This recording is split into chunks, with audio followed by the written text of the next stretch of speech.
ઊભા રહો, શું આ નવા લેબર લો આપણા દેશમાં અમલીકરણ થશે એના પછી આપણી ટેક હોમ સેલરી ઓછી થઈ જશે? 21મી નવેમ્બરે આપણા દેશમાં 29 નાના મોટા લેબરના કાયદાઓને મર્જ કરીને 4 મોટા લેબર લોસ તૈયાર કરવામાં આવ્યા અને એનું અમલીકરણ પણ થઈ ગયું.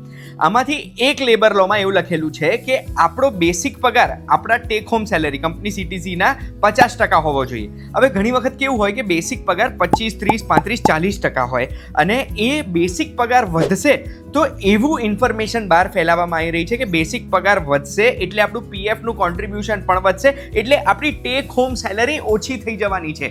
એનો મતલબ એ છે કે અગર જો 25,000 કોઈનો બેસિક પગાર છે અને હવે 35,000 રૂપિયા કરી દેવામાં આવશે તો એ જે 10,000નો વધારો છે એના ઉપર 12% કોન્ટ્રીબ્યુશન જે પીએફ માટે કરવાનું આવે છે એ 1,200 રૂપિયા એ ઘરે ઓછા લઈ જશે.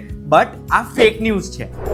ફેક ન્યૂઝ એટલે છે કારણ કે ઈપીએફઓ એના કોન્ટ્રીબ્યુશનમાં એક વેજ સીલિંગ હોય.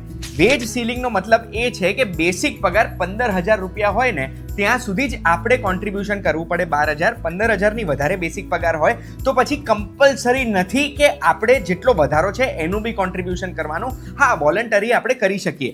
સુપ્રીમ કોર્ટનો 2013નો એક ચુકાદો પણ એવું જ કહે છે કે તમે સ્ટેચ્યુટરી વેજ લિમિટ એટલે 15,000 રૂપિયા છે ને એનાથી વધારે અગર કોઈનો બેસિક પગાર છે તો એમને પીએફ કોન્ટ્રીબ્યુટ કરવા માટે ફોર્સ ના કરી શકો અને એટલે જ આપણી મરજી છે કે બેસિક પે 15,000ની ઉપર જાય એના પછી પીએફ કેટલો કોન્ટ્રીબ્યુટ કરવો.